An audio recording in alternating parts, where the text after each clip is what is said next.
Hey guys, Lon from the ECOM zone here. In this video, I'm going to answer a very common question that keeps coming up. Is this the end of dropshipping? Everyone knows that Trump's imposing new tariffs on China and the rest of the world.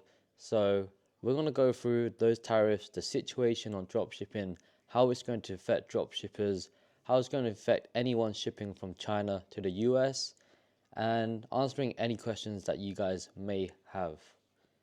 So what we're going to discuss is the current situation. Is it 30% or 25% tax rate? Is there hope to dropshipping?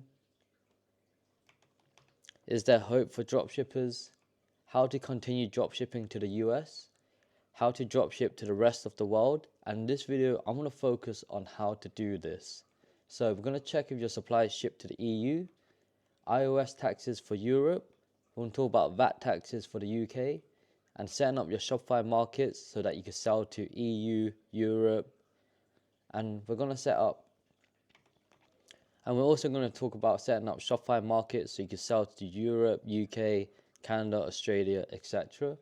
And then we're going to go through setting up your Shopify shipping settings so that you can ship to your customers worldwide and that they can check out. If you don't set them up, they can't check out. And then we're going to talk about how to advertise to multiple countries with Facebook ads. So let's talk about the current situation. On April 3rd, Trump imposed another 34% tariffs on top of the previous 20% to China. So if I'm correct, any product shipping from China to the US with a value under $800 will not face this 34% plus 20% tariff. And then April 4th, China announces 34% retaliatory tariffs on US imports. And then April 7th, Trump threatened an additional 50% tariff on China after they announced their own 34% tariffs on US imports. And this is just insane, guys. It's literally just a school playground with two kids battling each other. It's not going anywhere, and these numbers just keep going up. I don't even know what's going on. So an iPhone shipping from China to the US could potentially cost you like, I don't know, $4,000. And then on May 2nd, which is in a month's time, Trump will end the Minimis exemption and charge 30% duties or $25 per item for international shipments valued under $800, which is the bad news for us. And I'm not really worried about the 30% duty. I'm more worried about that $25 figure and also how they're going to process parcels. So here are two references that you can go check out. I'll put them in the comment section below. If I forget to, just please comment.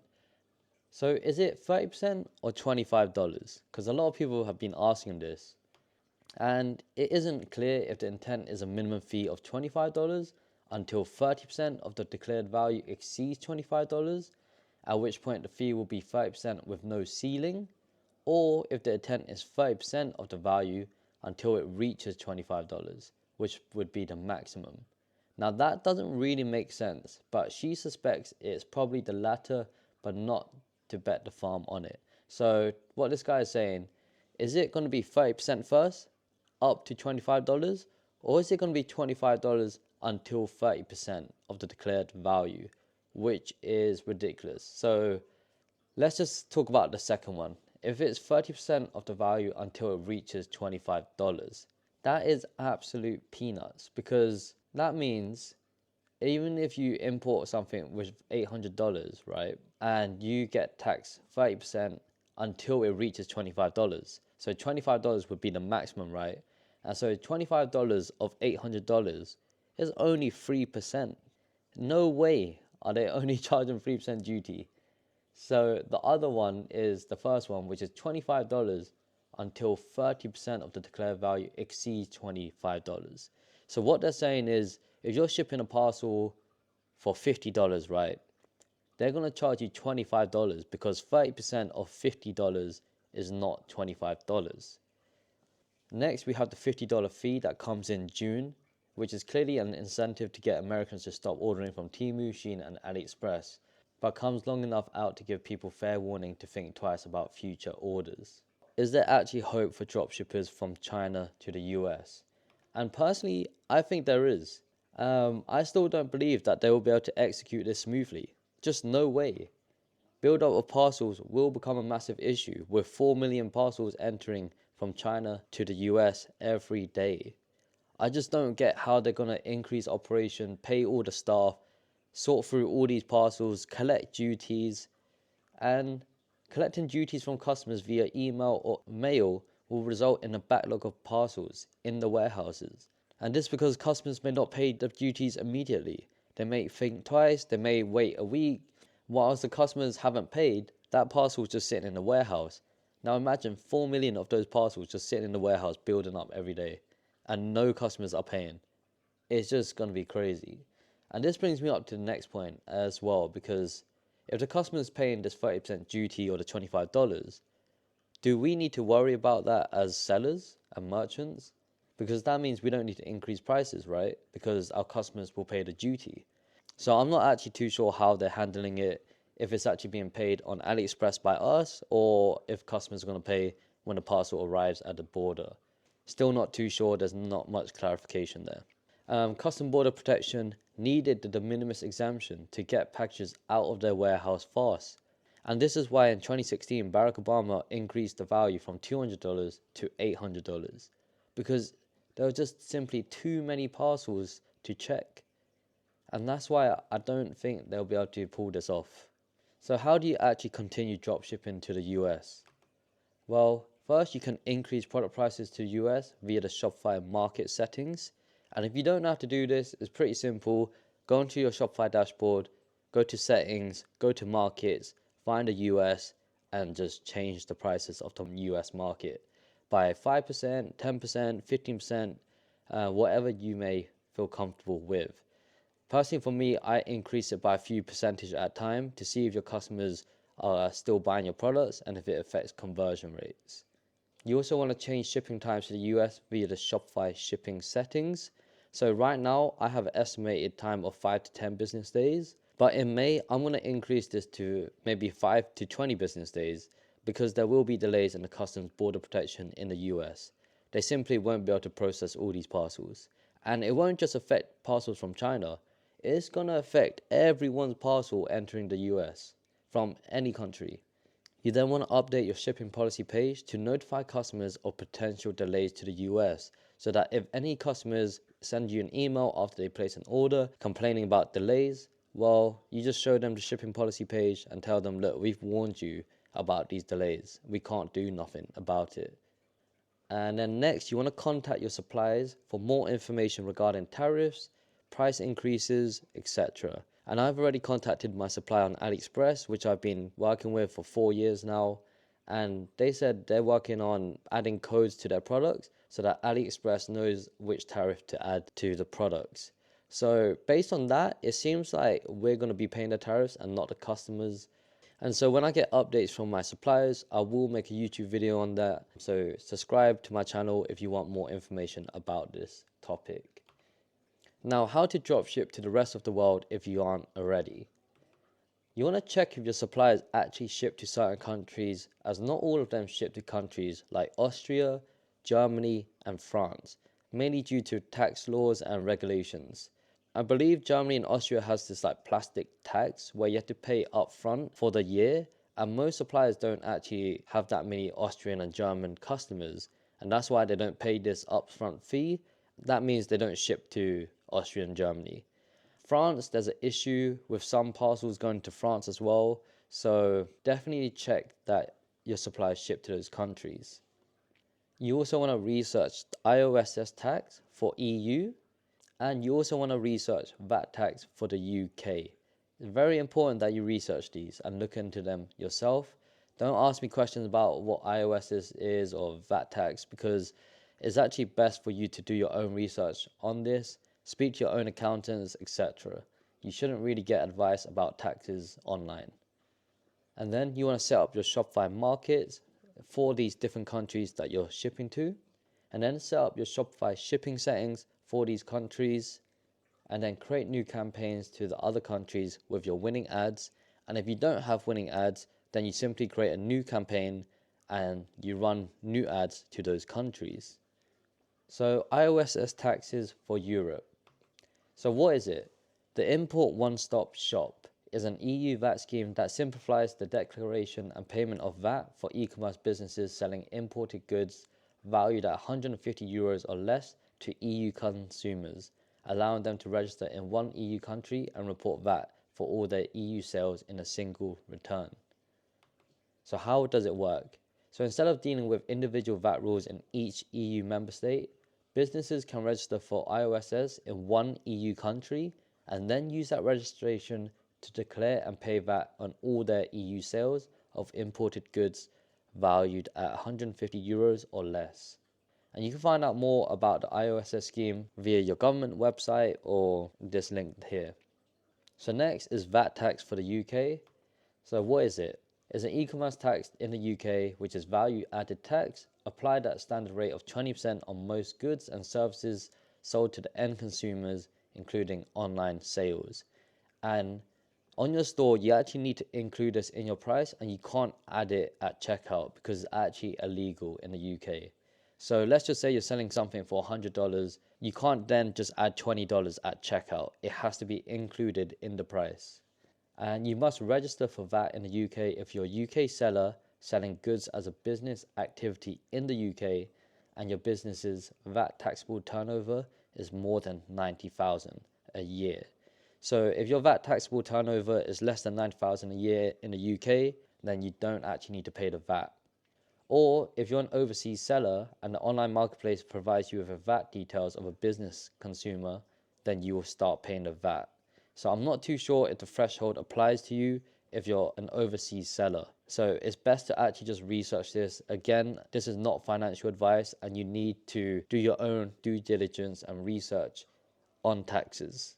So you can find out more with this link here. And next we're going to talk about setting up your Shopify Markets.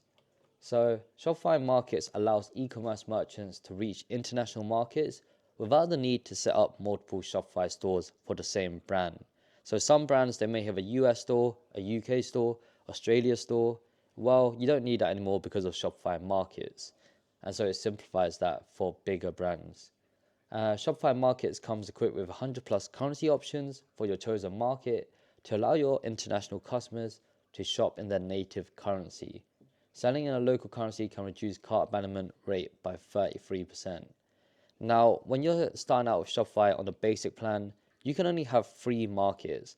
One of them is the US, which is your primary one, or if you're from the UK, then UK will probably be your primary one. And then you can have 2 more. So usually the second one is for Europe, which is all your European countries, and another one just for like other countries like Canada, Australia, etc. Unfortunately, you can only have 3 different currencies.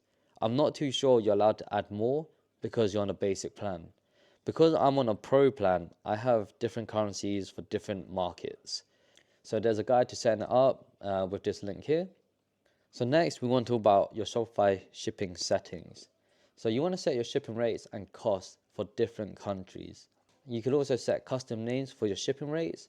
For example, this one here is free shipping fast for these countries here. And you can see it's free track shipping, estimated 5 to 10 business days, and it's free. Now there's medium cost here and it's tracked to these countries here. So I've worked out for my products that the shipping fee is quite expensive on AliExpress, and that's why I need to charge this rate.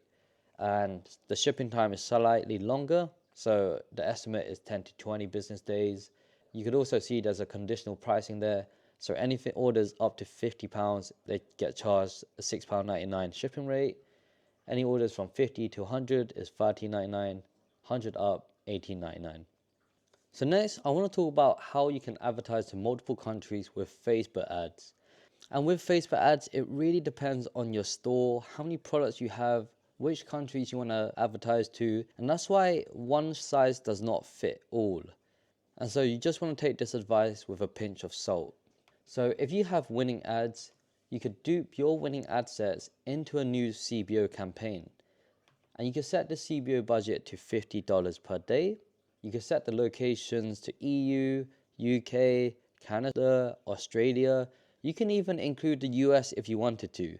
However, if you do that, just be aware that the US market may eat up all your budget and your other countries may not get any spend. So that's why sometimes it's best to actually leave out the US so that your other countries can get some spend. You can set the minimum budget per ad set at $5 So on the right hand side here, our campaign is $50 up there, and we have 3 ad sets in here at $5 minimum spend, and that way we're forcing Facebook to spend at least $5 a day so that you're giving them a chance to perform. If you don't set this minimum, some ad sets may not even get any spend, and that's why I set a minimum budget. You also want to optimize for purchases only if you're running an e-commerce brand. You do not want to optimize for anything else. And I'll advise you in any CBO campaign to have 3 ad sets max, especially at $50. You do not want to put any more ad sets in there. If you do, you need to increase your campaign budget. As for the ads, you don't have to include 3, but a minimum should be 2 per ad set. The reason why I say minimum of 2 ads per ad set is so that you can A/B test your ad creatives, your ad copy, etc. Even if you think you have a winning ad, you can always improve on it or test different things. And before we move on, you can actually create different campaigns for different countries. I know some people do that, but personally for me, I like to include all my countries in the ad sets. So in this winning ad set here, it will have all the countries. This winning ad set here, it will have the same, and C will have the same. However, some people like to split the campaigns up into countries. So this one campaign will be for UK only. Another one will be for like Europe or like a specific country in Europe, like Germany. And you could see that adds up. That's like $50, $50, $50, $50. That's a lot of spend. And so that's why I say it depends on your store, your capital, where you're at with your store, your budgets, etc.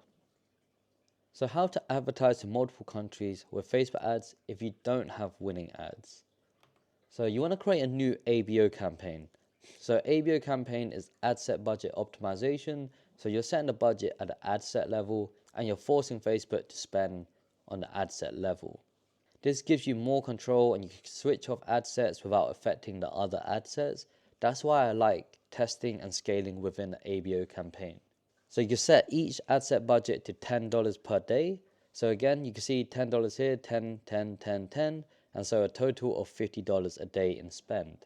Next, you want to set locations again to EU, UK, Australia, Canada, New Zealand, etc. And you can actually include different locations in different ad sets. For example, this one can be US and UK only. This one can be Europe only. This one can be US and Canada. And then your last ad set can include all the countries. And then again, you want to only optimize for purchases only. And you can start off with 5 ad sets with 3 ads per ad set. I would not recommend including more ads in there. And you can actually start with 10 ad sets if you wanted to. It just depends on your capital and how much ad creatives you have and interest, etc. I would suggest having 1 broad and 4 interest ad sets. You can also have 2 broad if you want and 3 interest ad sets. Now, the reason why we do this is so that you could test broad vs interest. I know there's a lot of gurus out there to tell you, just go broad, but honestly, why do you think Facebook still gives us access to interest? It's because they're still working for people. And again, you need to take advice with a pinch of salt. Like, just because someone says, oh, just go full broad, does not mean you just go full broad. Like, sometimes it's good to just test it for yourself and see if it works. If it doesn't, maybe you need to test different interests. And that, guys, is how you advertise with Facebook ads to different countries. Now, I want to show you quickly how to check your shipping rates and your costs to different countries on AliExpress. So let's head over to AliExpress. Okay, so let's just say we have this product here on AliExpress and you're selling this on your store and you're trying to figure out if your supplier ships to different countries in Europe, right? So we can see it can ship to US, free shipping. Let's see, AliExpress standard shipping, that's the correct one. And it's £18.04 with free shipping. So let's check the cost to Germany, let's say. So we'll change this to Germany. Actually, we don't want to change it up there because it changes the currency. So let's just ship to down here. Select Germany. Then just click apply. And let's see how much it goes up by. So it only went up by £1.47 and it ships to Germany. So that's great news. Honestly, I wouldn't even charge a shipping rate for Germany because it's only £1 more expensive. You just need to mark up your products or go over to markets and then increase your prices to Germany by a few percentile. Next, you can check if this ships to France, right? So France. And if you're working with multiple suppliers, I'll advise you to check multiple suppliers and see if they ship to those countries. So this one here also ships to France and it's £19.66, so basically the same cost. Let's see Spain.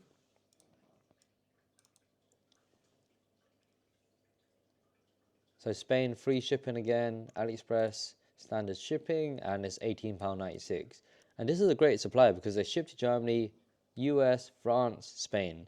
And let's just check UK because some suppliers don't actually like shipping to the UK for some reason. Let's see. Okay, they ship to UK as well at £14 only. And this, guys, is how you check your shipping rates on AliExpress. And if you have any questions about AliExpress or DSers, just let me know in the comment section below. Or even about the tariff situation, just leave a comment below. And that, guys, is the end of this video. I hope you guys enjoyed it. If you did, smash that like button, subscribe to my channel for more content, and peace.